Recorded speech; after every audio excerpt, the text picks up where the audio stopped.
আমি স্বপ্ন দেখি আমার ছাত্রছাত্রীরা আমেরিকার মানের লেখাপড়া শিখবে, ওই মানের কারিকুলাম দেবে, ওই মানের বিশ্ব দরবারে তাদেরকে উপস্থিত করবে। সেই লেখাপড়া আমি তোমাদের দিতে চাই। আমার বাচ্চাদেরকে এখন বলা হয় যে ফার্মের মুরগি, তাহলে আমিও মা মুরগি। বলেন কি? আমিও ফার্মের সেই মা মুরগিটা। প্রত্যেক পরীক্ষা যেই টাইমে হয় সেই টাইমে হবে। আমি স্বপ্ন দেখি আমার ছাত্রছাত্রীরা আমেরিকার মানের লেখাপড়া শিখবে, ওই মানের কারিকুলাম দেবে, ওই মানের বিশ্ব দরবারে তাদেরকে উপস্থিত করবে। সেই লেখাপড়া আমি তোমাদের দিতে চাই। পরীক্ষা মানে আতঙ্কে চোটে পরীক্ষাই খারাপ করছে। আপনাকে শিক্ষামন্ত্রী বানাচ্ছে স্ট্রেস মন্ত্রী না। ঠিক আছে, আপনি পরীক্ষা কঠিন কোনো সমস্যায়, কিন্তু আমাদের পরিস্থিতি একটু বিবেচনা করা আই থিঙ্ক উচিত আপনার। আপনি তো গাড়িতে আসেন, আমাদের রিক্সায় আসতে হয়, রিক্সা পাওয়া যায় না। তো আর কিছু করার নেই।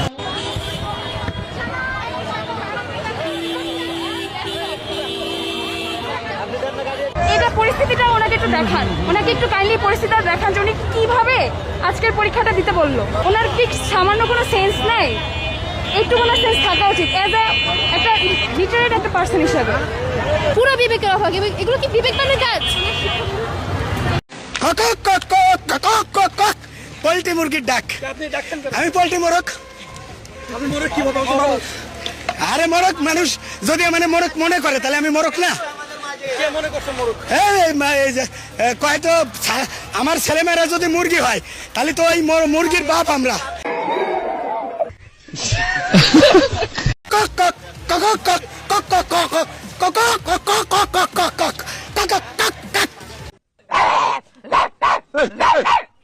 না আমাদেরকে মোরগ বললে মুরগি বললে আমরা কি ডাকবো না?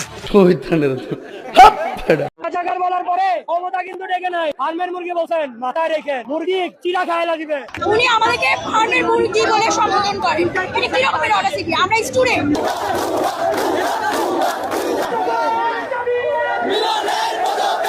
দালালি বন্ধ করেন, বিএনপি দালালি বন্ধ করেন। এই করতে আওয়ামী লীগের দালালি, এখন বিএনপি দালালি বন্ধ করেন।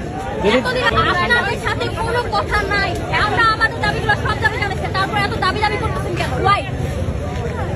দালালি বন্ধ করেন, বিএনপি দালালি বন্ধ করেন। আগে করতে আওয়ামী লীগের দালালি, এখন বিএনপি দালালি বন্ধ করেন। কয়েকটা দিন পিছিয়ে দিলে এমন কি ক্ষতি হতো? ঠিক বলেছো। পরীক্ষা দিতে গিয়ে স্কুলে কলেজে যেতে গিয়ে শিক্ষার্থী পানিতে পড়ে গেছে। তো এই পরিস্থিতির মধ্যে শিক্ষামন্ত্রী এইদিকে দৃষ্টি দেবেন। এটা ভয়ঙ্কর রকমের জনদুর্ভোগ। একটি বাচ্চা ছেলে, একটি কিশোর ছেলে এই বন্যার কারণে সে পরীক্ষা দিতে যেতে পারছে না, আর দিতে গিয়ে সে যদি পানিতে ডুবে যায় তাহলে এটা অত্যন্ত দুঃখজনক ঘটনা। অবিলম্বে আমিও জনগণের যে প্রত্যাশা, তার প্রত্যাশার প্রতি আমি একাত্মতা ঘোষণা করে আমি বলছি যে অতি দ্রুত পরীক্ষা কিছুদিনের জন্য, কয়েকদিনের জন্য পিছিয়ে দিন, পানি কমুক, আবার পরীক্ষা নেওয়া যাবে।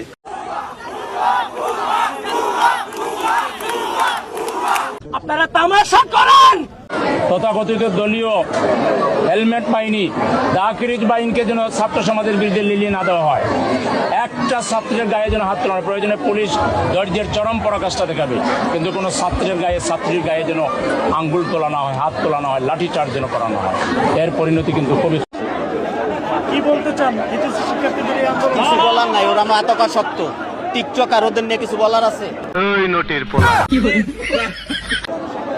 টিকটক আর না হইলে এরকম করে? তাদের আন্দোলন কি যুক্তি? কি মনে হয়? কোনোভাবেই না।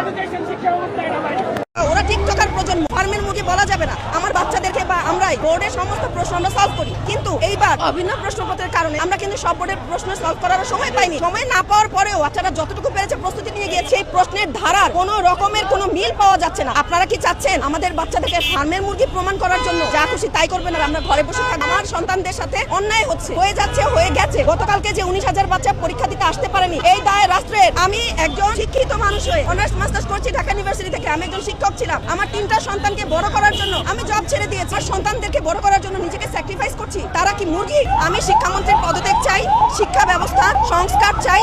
যদি তার এতই লাগতো তার বাচ্চা কাচ্চা বাংলাদেশে পড়াইতো, তার বাচ্চা কাচ্চা কেন বাইরে পাঠাইছে? তাও সত্য। সরকারের কেন তার মেয়েকে বাইরে পড়াইছে? বাংলাদেশে পড়াইতে পারতো না কেন? এখানে আমরা কেন অসুবিধা ভোগ করবো? আমি তাকে বলবো যে যদি সুশিক্ষিতভাবে বাংলাদেশ গড়তে চায় তাহলে তাকে আগে ঠিক করতে হবে। ঠিক যদি সে হয় তাহলে বাংলাদেশ হবে, নাহলে কিছুই। আর কোয়েশ্চেনের প্যাটার্ন সে এবার যা করছে আল্লাহ তার বিচার করবে। আল্লাহ তোমার কাছে বিচার দিল। কিন্তু রাজাকার শব্দের কারণে হাসিনার পা ধরে নামাই ফেলছিলাম, আর সে তারে কিন্তু ছাড়বো না, তার কিন্তু বিচি ধরে টাইনা নিচে নামাই ফেলবো। আওয়াজ দেখান সুবহানাল্লাহ। তোর নিজের আগে পড়াশোনা করার দরকার, তোর আগে ক্লাস নেওয়া দরকার, যে তুই এইচএসসি প্রশ্নপত্র কিভাবে বানাবি তোর আগে শিক্ষা নেওয়া দরকার। শালা মূর্খের বাচ্চা, তোরা মনে করতেছিস যে আমরা শেখ হাসিনার আমলের স্টুডেন্ট দেখা তুই আমাদের সাথে যা ইচ্ছা তা করবি, তারপরে লাস্টে তুই গিয়ে বক্তব্য দিবি যে শেখ হাসিনার আমলের পড়াশোনার স্টাইল ভালো ছিল না, কেসটা তুমি ধরেই ফেলেছো, শিক্ষা ব্যবস্থা ভালো ছিল না, তার জন্য আমাদের এই অবস্থা। কাদেরকে বুঝাবি তোরা? আমরা কি ছোট 120 স্টুডেন্ট? আমাদের কি সেই বুদ্ধি জ্ঞান জ্বালায় নাই, হয় নাই? এক একটা সাবজেক্টের মধ্যে এক একটা প্রশ্নপত্র নিয়ে কি ধরনের খেলা খেলতেছিস তোরা? কি ধরনের খেলা খেলতেছিস? এরপরে মেইন যে ডিফিকাল্ট সাবজেক্টগুলো সেগুলোর মধ্যে তোরা একদিন বন্ধ দিয়েছিস কেন? একদিনে এসে বাচ্চারা করবে কি করবো আমরা? পরে পরীক্ষার জন্য প্রিপারেশন নিব, না রেস্ট নিব, না খাবো দাবো, না ঘুমাবো?